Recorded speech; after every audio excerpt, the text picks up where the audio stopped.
Hello, welcome to another edition of Bible Story Children's Time. Today is Wednesday, and that means we're going to kind of pick a topic at large, or a subject at large for our story time. Wildcard Wednesday. If you have a suggestion for future Wildcard Wednesdays, you can put that in the comments below, or you can send me an email at pastorkhewitt@gmail.com. Now, today, rather than pick out any particular passage or story from the Bible, I wanted to take just a couple of minutes to talk about how we read the Bible.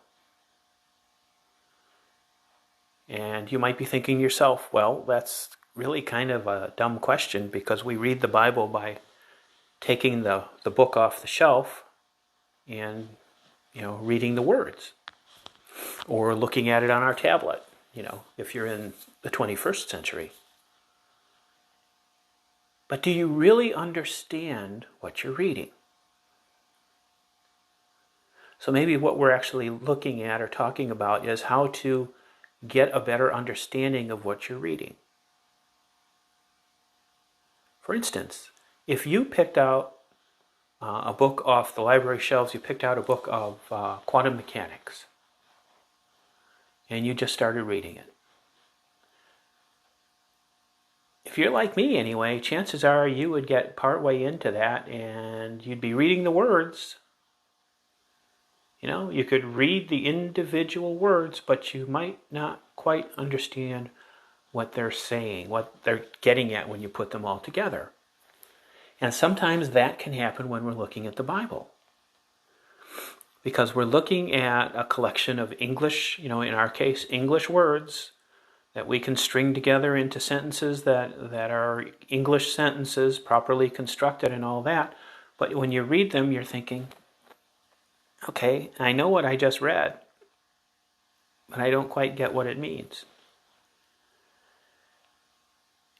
And it's good to not quite understand sometimes. It's good to have that knowledge that you're not getting exactly what you're reading. So why does that happen? Well, part of it is just because we are in a completely different time and culture from the original writers. Part of it is that sometimes we just don't have the background. We can read on a surface level, but to try to dig into it more takes a little more work. Now, when I was in a course of study class on the Old Testament, we got kind of a handy little reference that our professor gave us, and it's actually from a book called Reading the Old Testament. And there are 4 things to consider when you're looking at the Bible. 4 things to be aware of. First, of course, there's the text. Whoops. What does the text say? Read the words. But then you read those keeping in mind who's the author, who were the intended readers, and then this bottom one down here, the referent. Because different passages will refer to different events, and if you don't know what those events are, you may not quite get the reference that's being made. If you were reading a text on American history, for instance, now let's change that up. Let's say you're reading a biography of Lincoln, and it talks about the Gettysburg Address, but you have no prior knowledge of the Civil War or the Battle of Gettysburg. Just reading Gettysburg Address isn't going to mean that much to you. So sometimes when you see reference like that, it pays to take a little side trip, go down the rabbit hole for a few minutes and see if you can find out what they're talking about, because that will lead you to a better and fuller understanding of what you're reading. Now, one of the other parts of that triangle, one of the other legs of that triangle, if you want to call it that, is the author. Know who the author is, or at least have some idea, maybe, of who the author is. And that also may help you understand what you're reading and the context of what you're reading. Old Testament, of course, we can't typically pin down a person as being the author. We don't have fingerprints on the manuscripts. We don't have DNA, in the ink or anything like that. So we have to rely on a little more abstract and sophisticated methods for determining who wrote something. For instance, the first 5 books of the Bible, the Old Testament, collectively they're called the Pentateuch. That's what we would call them. But in Hebrew, those are known as the Torah. The first 5 books are the Torah. And traditionally, those 5 books were written by Moses. In fact, growing up, that's what I learned. In Sunday school, Mrs. Kieselhorst, if you ask her, hey, who wrote the first 5 books of the Bible, she would tell you Moses. There's some problems with that attribution. Part of the problems being that it describes how he died and was buried, which seems unlikely then that he would have been the author. Plus, just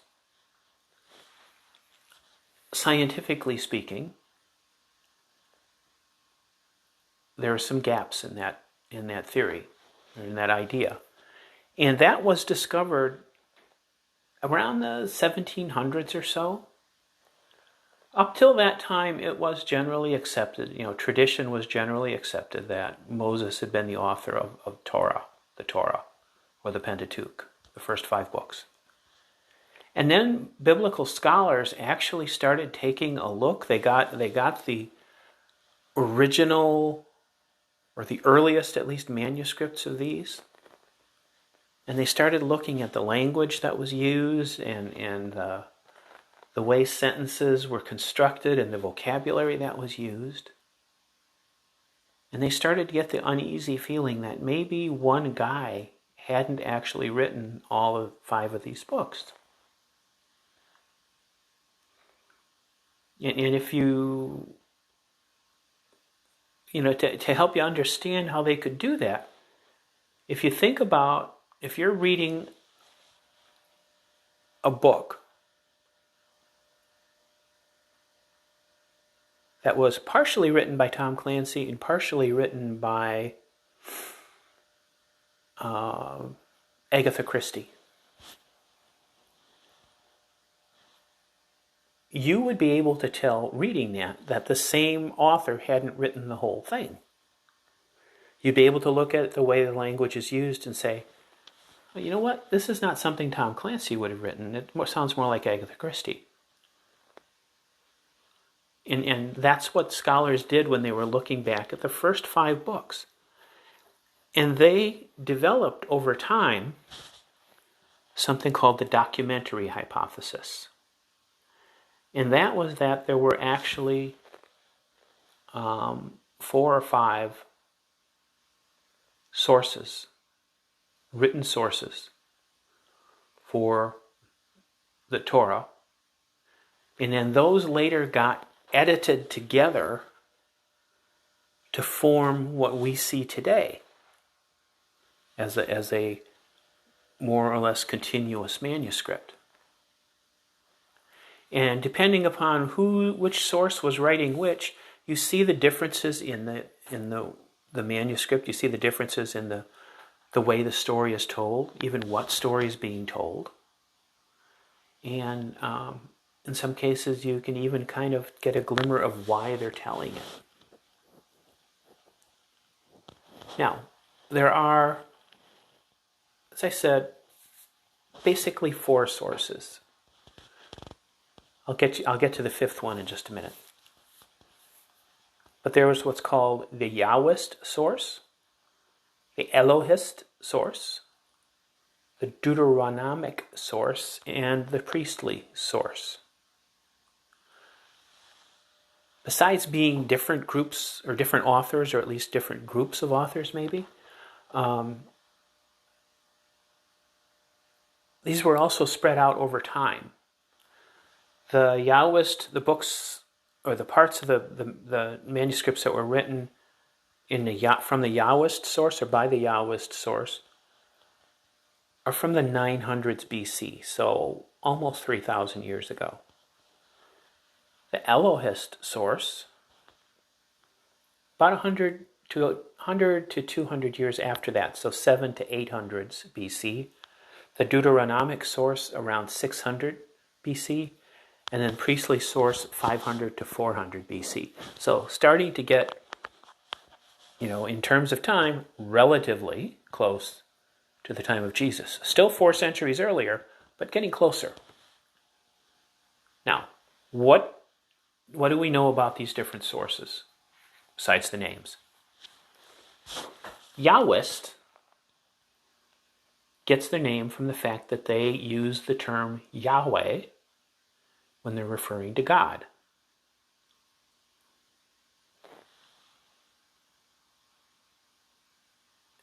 These are the very earliest manuscripts. They portray very, very early history in Israel, prehistory in some cases, and they have certain features. You have divine promises. God, Yahweh, makes a promise and curses disobedience. How many times did you see that in Genesis? God said, do this, they didn't do that, so God cursed them. They also feature sin as the impulse of humans to become divine. So sin happens when human beings get too big for their britches. They decide they want to be like God. We kind of see that in the story of Adam and Eve and the serpent. The geographical locations are within the territory of Judah. And when they refer to God, they refer to God in what are called anthropomorphic terms. They talk about God walking through the garden. God standing before somebody. Things like that. And of course they use the term Yahweh. When you look at the scripts the manuscripts as they're written, they use the term Yahweh. Yahweh also is the personal name of God. And that's kind of hard for us to understand. But when you think of God, Yahweh, as far as they were concerned, Yahweh is God's name. That's another distinguishing factor. The Elohists, living sometime after the Yahwists, they refer to God by the term Elohim or Elohim. And that's more of a job title, is a kind of a quick and dirty way to think of it. So Yahweh refers to God personally, personal name. Elohim refers to God as more just divine, the God. We don't name him names beyond our understanding. And they talk about or focus on the moral implications of what humans do. Frequently they talk about fearing God. God frequently reveals God's self in dreams. And certain individuals, through heroic behavior and obedience to God, are presented as prophets. Now, the Deuteronomic source comes later still, and it focuses on the book of Deuteronomy, reasonably so. And what we find there is it's not really historic in the sense that we think of it. It's not biographical. What it is it's kind of a collection of Moses' greatest hits. It's sermons that Moses addressed to the people of Israel, the second generation of people, the ones who were born in the desert. It takes place immediately before they enter the land of Canaan, so it's in that limbo time when they're between Egypt and Canaan. Generally refers to Yahweh, so it's kind of like the Yahwist stuff, but also employs the phrase Yahweh, your Elohim. So kind of like personal name God and then your God, job title, like Mr. God. And the one other quick tell you have is that if something refers to the mountain where they got the commandments, for instance, if it refers to it as Mount Horeb,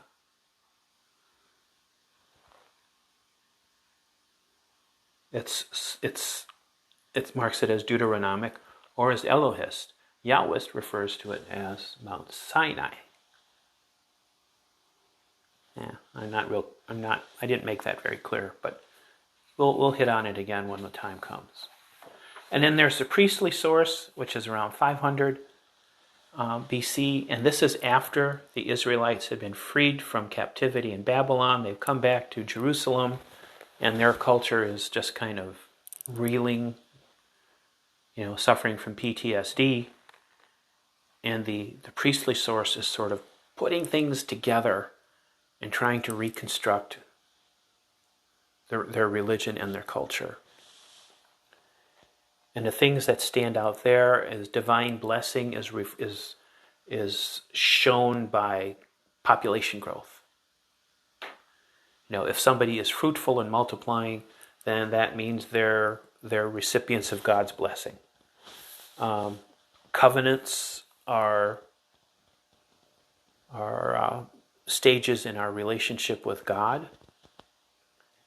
And there are lots of genealogies presented that are there to tie groups of people, tribes of people, and individuals together. And it also references the change from Elohim to El Shaddai. And then ends with Yahweh in the time of Moses. So, that's a lot to get through. And there will not be a test. But it shows there are these 4 sources, and then there's a 5th source, which is a combination of the Yahwist and the priestly source, that are all woven together in these 4 books, or 5 books rather, that we call the Pentateuch, that the people of Israel, the Jewish people, call the Torah, the law. And mostly why I wanted to tell you that is to show that there's multiple hands on this one set of books. And what we're looking at when we read them is this rich history of the people of Israel. And by kind of tracing how they refer to God and how they look at their relationship with God, we can see the development of our faith in a way. We can look back and see where it comes from. It's like being able to look back, as an archaeologist and see how something was built. And I think it's really exciting when you think of it that way. And it also helps us to understand when we look at the Old Testament, the first 5 books, and there's just these lists of, this person gave birth to this person, gave birth to this person, or, we see different accounts of the same event and they're different. It helps us to understand why that happens. And it doesn't mean there's discrepancies. It doesn't mean that it's not a viable book or set of books. It just means that it's the same story being told by multiple people with multiple viewpoints, all woven together to give us this rich, vibrant picture of God and how God interacts with God's people. So, I think that's enough for today. I hope you have a great weekend. I really hope to see you in church on Sunday. Remember, this is Communion Sunday, so if you are in church, you get to celebrate. We're doing it again safely this month. We have our safety protocols in place. And if you are celebrating with us from home, please remember to have your elements handy. So, have a great weekend. We'll see you back here on Monday at 5 o'clock for Old Testament Monday. Stay safe.